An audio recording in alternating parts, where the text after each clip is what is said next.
Shalom à tous, Baruch Hashem, Ashkenu Tov Chelkenu. On continue le jardin de la richesse, le guide pratique pour être un riche authentique.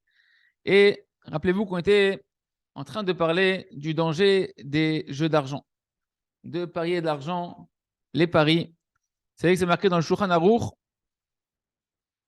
c'est marqué dans le Shulchan Aruch euh, que celui qui joue avec les jeux de dés ou avec la roulette ou bien des cartes, toutes sortes de tirages au sort, etc. Eh ben, il y a dedans, nous dit Chachamim, dans le Shulchan Aruch, de la poussière de vol. Celui qui va jouer avec, il devient inapte à pouvoir témoigner. Il ne peut plus être un témoin authentique de la Torah. Il est plus fidèle, son témoignage, il est plus fidèle.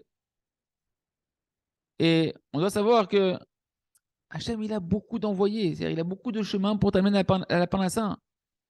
Il a énormément de canaux pour t'amener à la Parnassa. Et même si tu n'achètes aucune carte maintenant de tirage au sort, Hachem Barach, est-ce que Ayad Hachem Tiktsar, est-ce que la main d'Hachem, elle serait trop courte pour t'aider, pour te venir en aide, t'amener à Parnassa?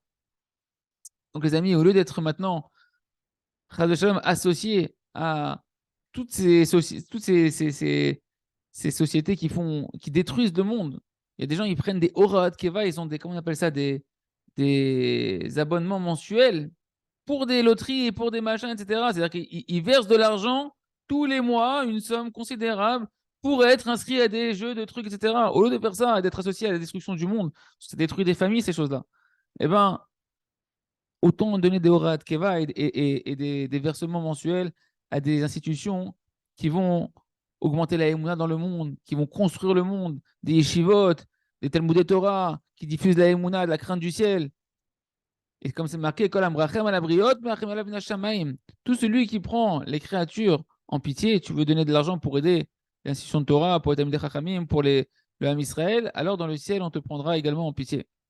Et ça, les amis, il faut comprendre que cette ta'ava, en réalité, c'est une véritable ta'ava. Les jeux d'argent, c'est un désir, un mauvais désir. D'où ça provient? Ça provient bien évidemment de l'amour de l'argent. Que cet amour de l'argent, eh ben, elle rend un homme fou envers lui-même. Déjà, il devient fou envers sa famille, ses proches, envers son créateur. Et elle déracine la personne de la vérité et de la émouna et de la providence d'Hachem. Ça nous paraît, pour nous, des jeux d'argent, un moyen facile. Je fais de l'argent facile, que en 2 secondes, je peux devenir riche. Mais en réalité, c'est un chemin extrêmement difficile. On croit que c'est un chemin qui est facile pour l'argent, mais c'est le chemin le plus difficile qui amène l'homme et tous ses proches, Chazé Shalom, dans une vie qui est extrêmement amère, insupportable et extrêmement dure. C'est quelque chose qui peut rendre fou un homme sa tête. Le Tzara, il est constamment en train de se soucier de lui mettre dans la tête. Regarde, tu vas gagner. Regarde, un tel, il a gagné dans le. Regarde, t'as vu, ils ont sorti celui-là, il a gagné le loto. Celui-là, il a gagné celui-là. Et l'autre, il dit, ah, le prochain, ça va être moi. Le prochain, ça va être moi. Et constamment, il a le cœur qui est comme ça dans l'envie, il envie les autres qui ont gagné, etc. Et il commence à brûler dans l'imaginaire, qu'il se dit le prochain, ça va être moi, et le prochain, ça va être moi. Et à chaque fois, il continue, il continue, il continue. Et il rentre dans une roue qui est infernale, et il gaspille des heures, et il gaspille des sommes astronomiques qu'il a peiné pour gagner, qu'il a peiné dur pour les gagner. Et que maintenant, il pourrait faire extrêmement de choses positives avec. Et malgré tout, chez Mishmor, tout part dans ces bêtises-là. Dit le Rav, que la personne qui fait ça, qu'il sache qu'il est en train, en réalité, il est en train de causer des torts, pas qu'à lui-même, c'est tous ses proches qui en pâtissent. Sa femme, ses enfants, qui voient l'argent qu'ils auraient dû leur revenir, ils partent dans des bêtises. Au lieu de rentrer dans leurs mains, qu'ils en ont besoin, et ben cet argent est gaspillé. Et d'après l'halakha, l'argent que l'on gagne de tous ces, trucs, ces jeux de paris et d'argent, et ben ça s'appelle une dimension de vol. Donc il n'y a pas de bracha. Et chacun y voit que les gens qui gagnent comme ça des sommes astronomiques et qui fréquentent ce genre de salles, les casinos, etc., on voit bien qu'il n'y a pas de bracha. Parce que c'est un conduit sale par lequel on a amené l'argent, de shalom. Et donc il n'y a pas de véritable profit.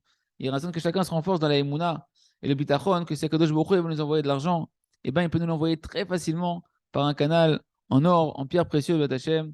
Il raisonne chez Niskei Kolze, Hazak, Benitrazek. Et celui qui est dans ce piège-là, alors comme tous les autres Tavot qui prient tous les jours dessus, qui réécoutent ces paroles-là, qui étudient le jardin de la richesse, qui parle de ça, et qui prient tous les jours pour sortir de cette Tava, Hazak, Benitrazek.